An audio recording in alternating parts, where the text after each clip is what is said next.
Hello दोस्तों, नमस्कार। मैं प्रतिभा पांडे स्वागत करती हूं आपके अपने यूट्यूब चैनल स्टोरी जोन प्रतिभा में। तो दोस्तों, आज हम आपके लिए लाए हैं पैदल चलने के 15 चौंका देने वाले फ़ायदे। तो दोस्तों, अगर आप ये फ़ायदे जानना चाहते हैं तो हमारी वीडियो में लास्ट तक बने रहें। तो दोस्तों, शुरू करते हैं पैदल चलने के 15 चौंका देने वाले फ़ायदों की शुरुआत करते हैं पैदल चलने के 15 चौंका देने वाले फ़ायदों को जानने से पहले हम आपका ध्यान चिकित्सा जगत की कुछ महान हस्तियों के कथनों की ओर ध्यान आकर्षित करना चाहते हैं, ताकि आप पैदल चलने के महत्व को भलीभांति समझ सकें। हेल्थ एक्सपर्ट के कथन के अनुसार चिकित्सा जगत के जनक हिप्पोक्राटिकस के अनुसार पैदल चलना अच्छी दवा है, और जनरल फिजिशियन डॉक्टर के अग्रवाल के अनुसार रोजाना पैदल चलने से शरीर में एंडोफिन नामक हार्मोन का रिसाव होता है, जिसे फील गुड हार्मोन भी कहते हैं। इसके रिलीज होने से व्यक्ति के मूड में सुधार होता है।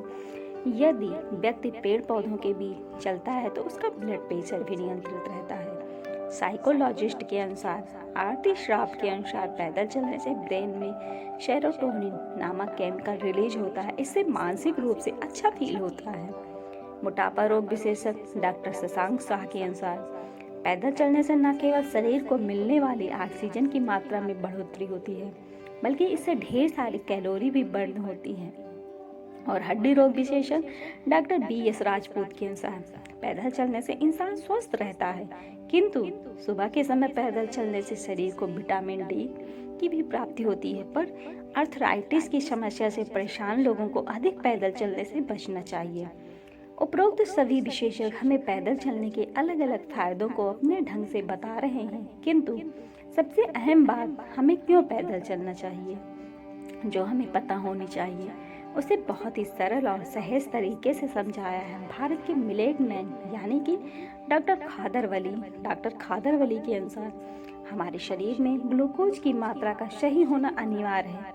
यदि ग्लूकोज की मात्रा आवश्यकता से कम होगी तो हमारे शरीर के सभी अंग अपना अपना काम ठीक ढंग से नहीं कर पाएंगे, या यूं समझें कि हम जी नहीं पाएंगे।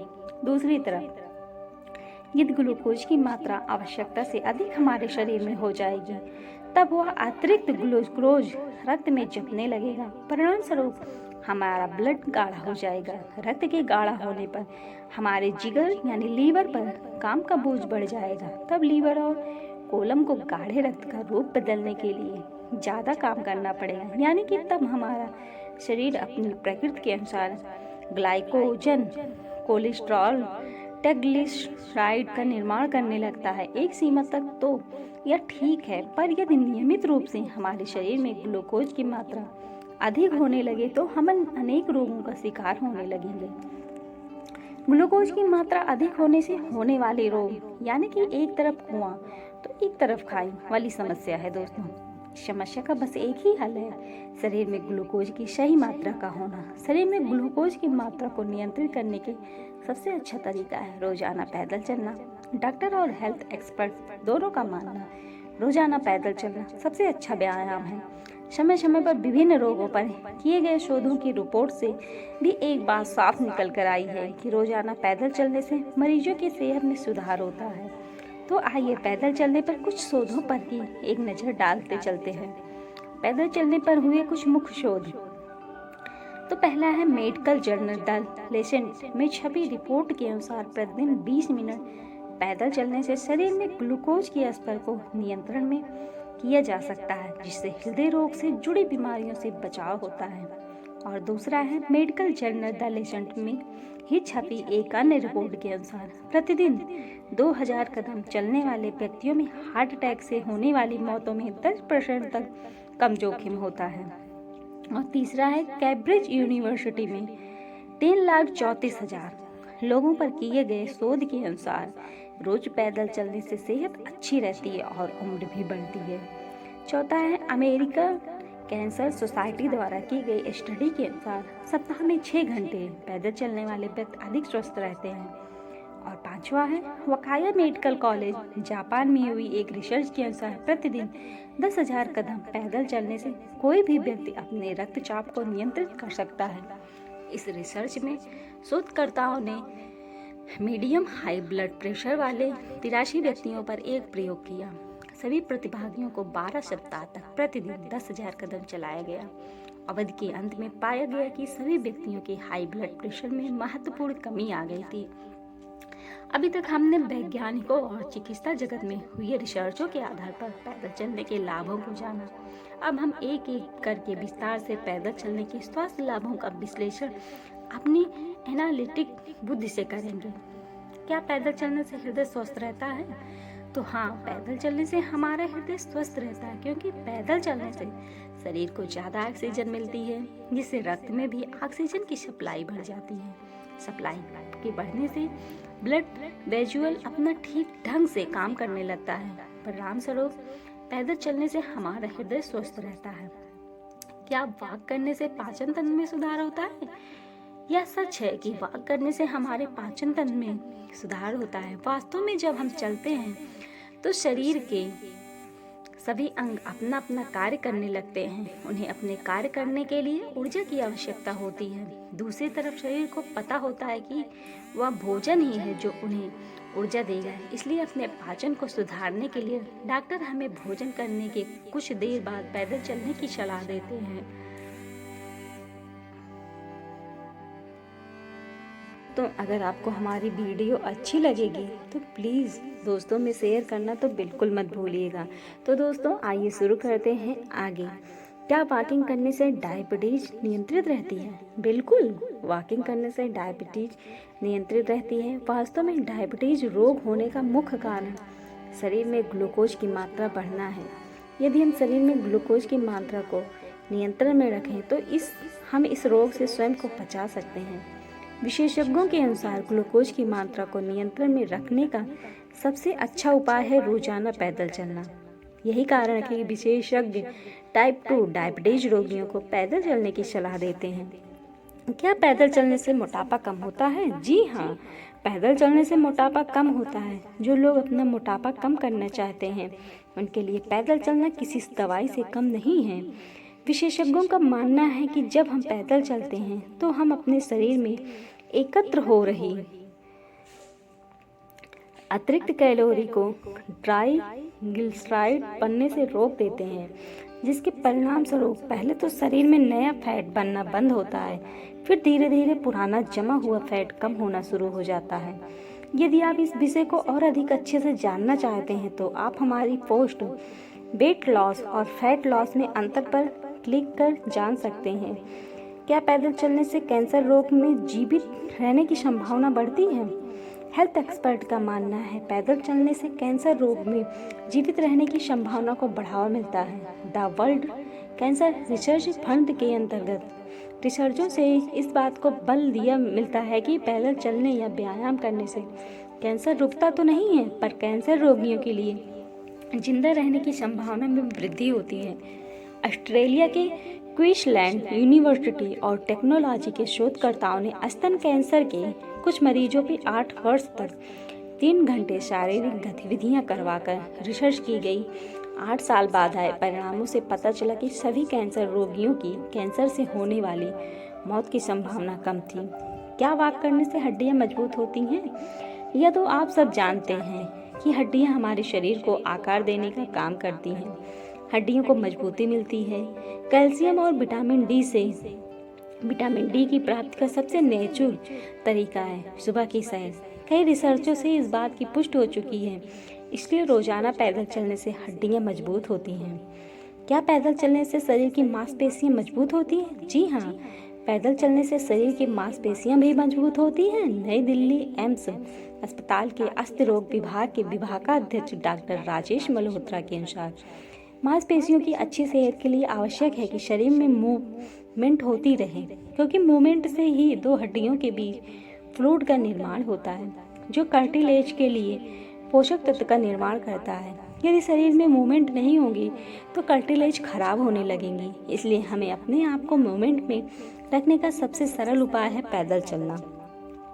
क्या पैदल चलने से हाई ब्लड प्रेशर कम होता है? वॉकिंग या टहलने से हाई ब्लड प्रेशर यानी हाइपरटेंशन को कंट्रोल करने में मदद मिलती है। एक रिसर्च से पता चला है कि रोजाना 1000 कदम चलने से सिस्टोलिक ब्लड प्रेशर में लगभग 0.45 अंक कम होते हैं। टहलने से रक्त में एंडोर्फिन नामक हार्मोन का रिसाव होता है, जिसे फील गुड हार्मोन कहते हैं। यदि व्यक्ति पेड़ पौधों के बीच चलता है तो उसका ब्लड प्रेशर को नियंत्रित किया जा सकता है। इसलिए यदि आप भी हाई ब्लड प्रेशर की समस्या से परेशान हैं तो आपको प्रतिदिन शयन करने की आदत बनानी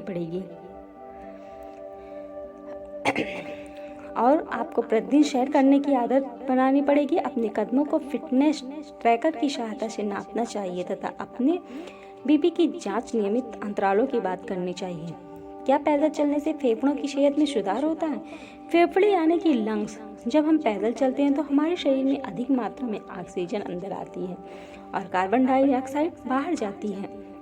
इस प्रक्रिया से लंग अधिक फैलते हैं और सिकुड़ते हैं, जिस कारण फेफड़ों से जुड़ी बीमारियां जैसे अस्थमा, ब्रोंकाइटिस, निमोनिया, टीबी, फेफड़ों का कैंसर इत्यादि से हम अपनी सुरक्षा कर सकते हैं। इस बात की पुष्टि कई शोधों से हो चुकी है। अतः यह कहना उचित ही है कि पैदल चलने से फेफड़ों की सेहत में सुधार होता है। क्या पैदल चलने से तनाव कम होता है? पैदल चलने से शरीर की सभी कोशिकाओं की रिसेप्टिव क्षमता में वृद्धि होती है।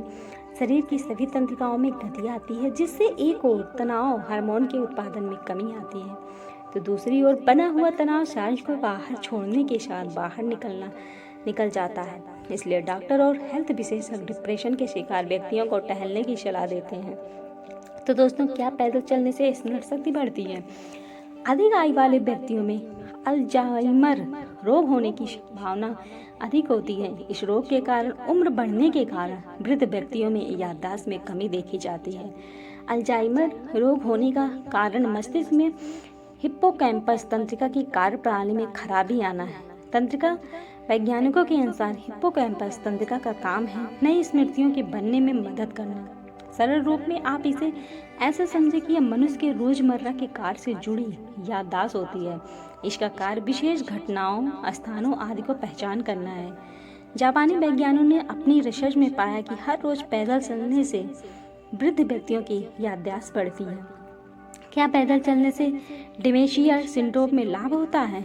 वैज्ञानिकों के अनुसार अल्जाइमर रोग और डिमेंशिया सिंड्रोम दोनों ही मानसिक विकार हैं। इन दोनों के लक्षण एक दूसरे से इतने मिलते जुलते हैं कि इनकी पहचान करना और उनके अनुसार इलाज करना किसी एक एक्ट्रेस के द्वारा ही संभव है। परंतु आपको ये पता होना ही चाहिए कि डिमेंशिया और कोई बीमारी नहीं है, यह एक सिंड्रोम है। सिंड्रोम का अर्थ है कई रोगों के लक्षणों का एक साथ होना। जैसे इन सभी लक्षणों के कारण किसी भी व्यक्ति को अपनी रोजमर्रा के कार्य करने में कठिनाई आती है।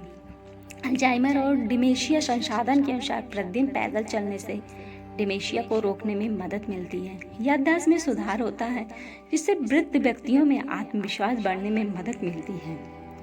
क्या वॉक करने से इम्यूनिटी बढ़ती है? जी हाँ, बिल्कुल, वॉक करने से इम्यूनिटी बढ़ती है। ऊपर आप समझ ही चुके हैं कि पैदल चलने से शरीर को अधिक मात्रा में ऑक्सीजन की प्राप्त होती है, जिससे शरीर के सभी तंत्रों को अपना कार्य ठीक करने में मदद मिलती है। जब सभी तंत्र अपना कार्य ठीक से करते हैं तो हम कई गंभीर बीमारियों, रोगों जैसे आदि से स्वयं की रक्षा करने में सफल होते हैं, जिसका सीधा अर्थ है कि हम बेमतलब की दवाओं को खाने से बच सकते हैं, जिसका सीधा असर यह होता है कि हमारे इम्यून सिस्टम को अपना कार्य ठीक से करने में मदद मिलती है। क्या पैदल चलने से बुद्धिमत्ता बढ़ती है? आप ये तो समझ ही गए हैं कि टहलने से शरीर में ऑक्सीजन और ग्लूकोज की मात्रा ठीक रहती है। परिणाम स्वरूप मस्तिष्क को बेहतर कार्य करने में मदद मिलती है, जिससे टहलने वाले व्यक्ति में बुद्धिमत्ता में वृद्धि होती है। क्या पैदल चलने से नींद अच्छी आती है? जब हम पैदल चलते हैं तो हमारे शरीर के सभी अंगों को गति मिलती है, जिससे प्रत्येक अंग को अपना कार्य करने में मेहनत करनी पड़ती है, जिसका सीधा असर है कि वह थकते हैं, यानी कि वह ऊर्जा की खपत करते हैं। थकने से उन्हें आराम की जरूरत पड़ती है। परिणाम स्वरूप पैदल चलने वाले व्यक्तियों को नींद अच्छी आती है। रोचक जानकारियाँ। महात्मा गांधी जी केवल 25 वर्षों में करीब 69,000 किलोमीटर पैदल चले थे। जिस दिन उन्होंने दक्षिण अफ्रीका में टॉलस्टॉय आश्रम की स्थापना की, उस दिन वे एक दिन में 51 मील 82 किलोमीटर चले थे। अपनी दांडी यात्रा के दौरान में करीब 390 किलोमीटर चले थे। यदि उनके जीवन काल में उनके पैदल चलने का औसत निकाला जाए तो वे प्रतिदिन 18 किलोमीटर पैदल चलते थे। इस लिहाज से वे पूरी दुनिया के 2 चक्कर लगा सकते थे। निष्कर्ष, आशा है इस लेख के माध्यम से आप पैदल चलने के 15 चौंका देने वाले फायदों को अधिक बेहतर तरीके से जान पाए होंगे। सही मायने में आप अपनी सेहत की रक्षा करने के लिए सही जानकारी के साथ आगे बढ़ने के लिए तैयार रहें। यदि यह जानकारी आपको अच्छी लगी हो तो कृपया अपनी प्रतिक्रिया जरूर दें। और दोस्तों, कमेंट करना बिल्कुल मत भूलिएगा कि हमारी जानकारी कैसी लगी, और हमारे चैनल को लाइक शेयर सब्सक्राइब जरूर करिएगा। और हाँ, लास्ट में बेल आइकन दबाना बिल्कुल मत भूलिएगा। धन्यवाद दोस्तों।